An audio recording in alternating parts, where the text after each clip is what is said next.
Here I have a 1983 Chevy C20 Custom Deluxe. This is my truck. It's going to be a project truck that I work on, restoring somewhat. I'm only in high school, so I can only do so much to restore it because of finances and time, but this is mine. I've gotten some stuff for it. The truck here has a 305 in it, V8. I've gotten some parts on it. The front clip went bad on it, so I have some parts over here for the front clip. Here, and most of the parts here are completely usable. This is originally off of a GMC Sierra here, but you know, they're all the same thing, really. I even got inner fender wells for it. I'm not going to be using the grill because the GMC grill and it's broken. But we got all the radiator mounts, even got some spare headlight stuff down here that's just sitting down here. I don't think I'll have to use that. This bit here's got a dent, but a friend of my father said we could get that dent out there. There should be no issue, so I hope he's right. It seems as though to get parts for that truck I have over there, I'm going to have to buy another square body, which is fine. We found a guy who's got one that's got all the right parts that we need for about $600, I think, for the whole truck. And in theory, it also has a 350 in it, so we might just rip some parts off of that for now. And so I'm hoping to get the doors off of that, because I looked at the doors on it and it's got almost perfect doors. There's not even hardly surface rust on the bottom. Everything's good. The seals aren't good, obviously. They're long dry rotted, but that's okay. I am keeping the look of the truck. I'm going to be repainting it this exact same color. I'm hoping that I don't want to do it like completely glossy. I kind of want it to have kind of a similar finish that it has, which isn't matte, but it's got some sheen to it, but not a whole lot. I kind of like that for it. I'm keeping the kind of old grandpa look to it, which I actually do quite enjoy. I want to keep this thing pretty well looking the way it is. Here's the front clip I bought. I got it off an auction website for $400. Now, you southern folks might find that price there pretty darn high. But up here in Michigan, $400 isn't that bad of a price. It's about average.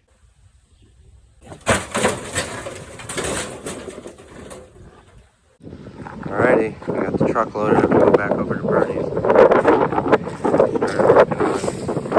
Rocker panels in this cab corner here. We aren't experts, but we're doing our best. I think it'll work out.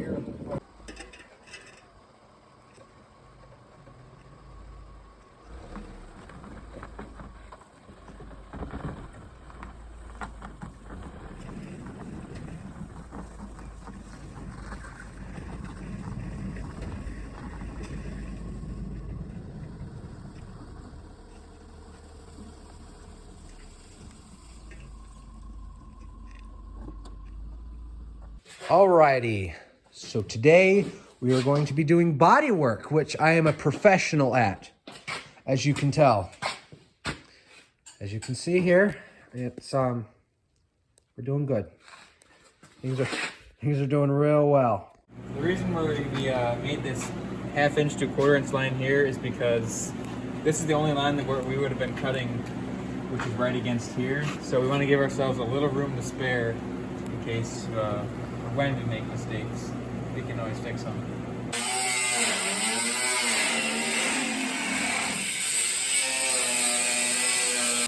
Now we have the whole kind of, well, not the whole, but most of the bedside cut off.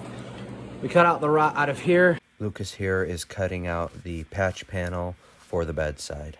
We used the same measurements that we used on the side of the bed, drew them on, and he began cutting. Currently welding.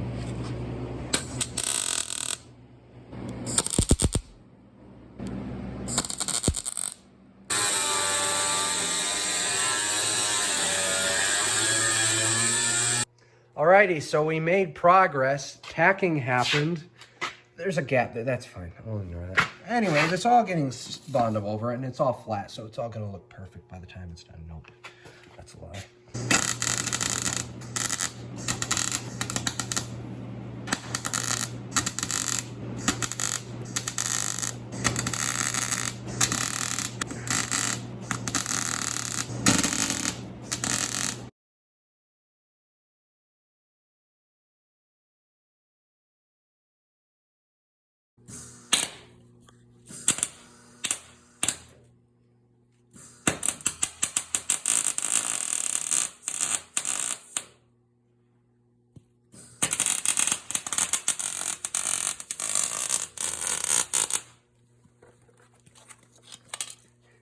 Oh, that's such a good idea. You're not gonna be able to smack anything. This is how construction workers deal with things. Oh yeah.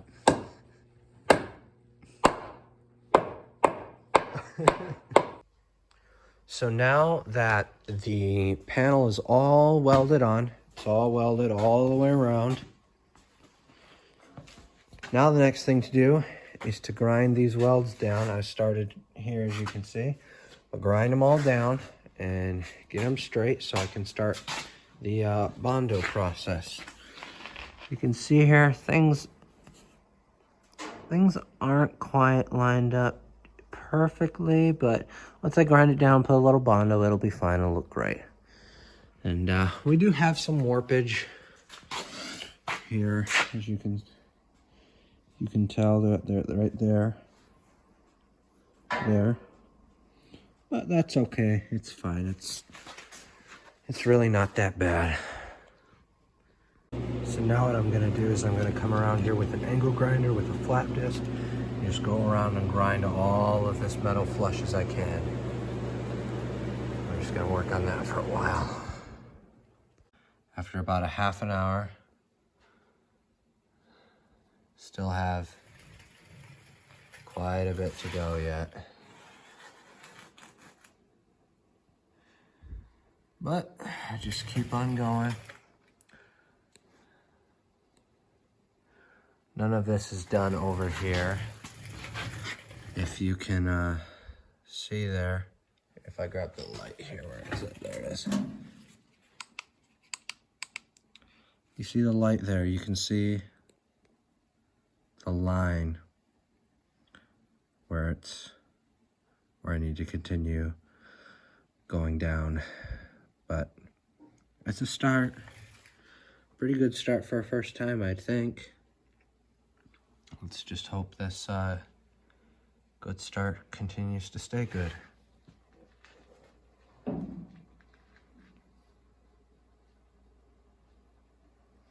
So I got this side bondoed up, and it looks fine, actually. I didn't do as terrible as I thought I would. I didn't show you this side, me doing this, because this was my first time ever doing it. I'll show you when I do the other side. Yeah, it's actually not terribly easy, but it's also not terribly hard. Just gotta have a lot of patience. Here's what the side looks like now with a couple of coats of Bondo. It looks pretty straight, and as I've gone over it, I've taken a magnet over the area to make sure that there's not too much Bondo there. I just put a thin coat of primer over to see what my progress is with this. Here's what I have found. It looks as though I need to do another coat of Bondo. There's quite a bit still left to do, so I've got to wait for this to dry, sand it all back down. So all of the Bondo work is finally done. I just have to go over it once more with 300 grit just to make sure it's all nice and smooth, but as you can see. There's some imperfections, but that'll sand out with the 300 grit, but it's all done this side. Looks really good. Way better than it was. Probably not going to be perfect. No, guaranteed to not be perfect, but it's going to be way, way, way better than it was.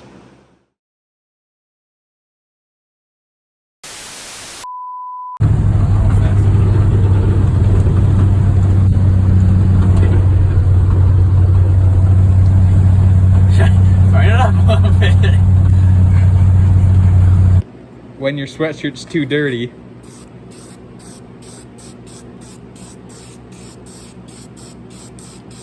Brand new. Brand new. Once you point it up and away from everything. Oh, yeah.